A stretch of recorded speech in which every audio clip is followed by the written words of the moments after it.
নমস্কাৰ আজি হৈছে 6 আগষ্ট অসমৰ লগতে ভাৰতবৰ্ষৰ বিভিন্ন প্ৰান্তৰ পৰা ইতিমধ্যে যুৱত কৰা হৈছে ৰাজ্যবাসীৰ বাবে কেইবাটাও বিশেষ ডাঙৰ খবৰ আৰু জৰুৰী খবৰ আজিৰ আমাৰ প্ৰথমটো খবৰ হৈছে ৰাজ্যৰ লগতে দেশবাসীৰ বাবে এক বিশেষ ভয়ংকৰ খবৰ বাংলাদেশৰ প্ৰধানমন্ত্ৰী শেখ হাছিনা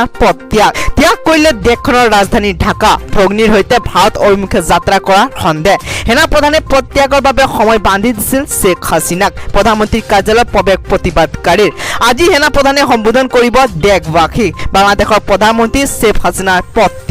ত্যাগ কৰিলে দেশখনৰ ৰাজধানী ঢাকা পৰৱৰ্তী খবৰটো হৈছে ৰাজ্যত বসবাস কৰা লাখ লাখ লোকসকলৰ বাবে এক বিশেষ ভাল খবৰ অসমত জন্ম হলে লাভ কৰিব চৰকাৰী চাকৰি অসমত চৰকাৰী চাকৰি পাবলৈ হলে অসমতে জন্মগ্ৰহণ কৰা হ'ব লাগিব অৰ্থাৎ থলুৱা লোককহে দিয়া হ'ব চৰকাৰী চাকৰি অতি শীঘ্ৰেই অনা হ'ব নতুন নীতি য'ত থলুৱা লোকৰ অগ্ৰাধিকাৰৰ বাবে থাকিব বিশেষ ব্যৱস্থা মুখ্যমন্ত্ৰী ডক্টৰ হিমন্ত বিশ্ব শৰ্মাৰ ডাঙৰ ঘোষণা পৰৱৰ্তী খবৰটো হৈছে ৰাজ্যবাসীৰ বাবে আন এক বিশেষ জৰুৰী খবৰ আৰু এটা গুৰুত্বপূৰ্ণ খবৰ তেলচুৰৰ গেং আমিনৰ গাঁও প্ৰধান দিল মহম্মদক গ্ৰেপ্তাৰ তেলচুৰি চক্ৰৰ মাষ্টাৰ মাইণ্ড ৰকিবুল হুদ্দাক আৰক্ষী জিম্মালৈ প্ৰেৰণ কৰা হৈছে এদিনা আৰক্ষী জিম্মালৈ প্ৰেৰণ বিধায়ক নুৰুল হুদ্দাৰ পুত্ৰ ৰকিবুল হুদ্দাক কলিয়াবৰ মহকুমা ন্যায়িক আদালতে প্ৰেৰণ কৰে ন্যায়িক জিম্মালৈ ইপিনে আমিনৰ গাঁও প্ৰধান দিল মহম্মদক গ্ৰেপ্তাৰ আৰক্ষীৰ কলিয়াবৰ আৰক্ষীয়ে গ্ৰেপ্তাৰ কৰে দিল মহম্মদক পৰৱৰ্তী খবৰটো হৈছে ৰাজ্যৰ লগতে দেশবাসীৰ বাবে আন এক বিশেষ গুৰুত্বপূৰ্ণ খবৰ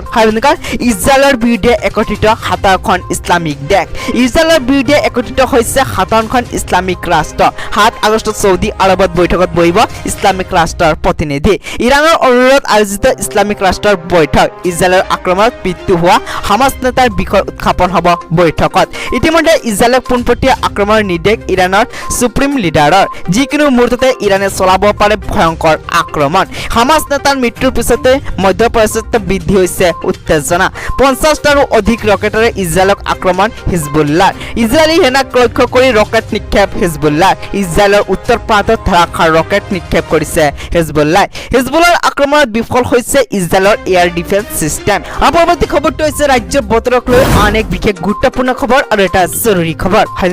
9 আগষ্ট পৰ্যন্ত ৰাজ্যত হ'ব মুছলধাৰ বৰষুণ ৰাজ্যত জাৰি কৰা হৈছে ইতিমধ্যে অৰেঞ্জ এলাৰ্ট 9 আগষ্ট পৰ্যন্ত হ'ব মুছলধাৰ বৰষুণ অসমৰ তথা উত্তৰ পূবত জাৰি কৰা হৈছে ইতিমধ্যে অৰেঞ্জ এলাৰ্ট শোণিতপুৰ বিশ্বনাথ গোৱালপাৰাত জাৰি কৰা হৈছে ইতিমধ্যে অৰেঞ্জ এলাৰ্ট নগাঁও কাৰ্বি আংলং গোলাঘাট যোৰহাট শিৱসাগৰ চৰাইদেউ ডিব্ৰুগড় তিনিচুকীয়া ধেমাজি লখিমপুৰ মাজুলী দৰং মৰিগাঁও তামুলপুৰ ওদালগুৰি কামৰূপ বাক্সা বজালী নলবাৰী বৰপেটা বঙাইগাঁও কামৰূপ মহানগৰ ডিমা হাছাও কাছাৰ হাইলাকান্দি কৰিমগঞ্জ কাৰ্বি আংলং কোকৰাঝাৰ চিৰাং জিলালৈ ইতিমধ্যে ইয়েলো এলাৰ্ট জাৰি কৰা হৈছে ৰাজ্যৰ প্ৰান্তে প্ৰান্তে মুছলধাৰ বৰষুণ মহানগৰীৰ বিভিন্ন প্ৰান্তত কৃত্ৰিম বানৰ সৃষ্টি হৈছে GS ৰোড জিঅ' ৰোড চানমাৰী উলুবাৰী পানীৰ তলত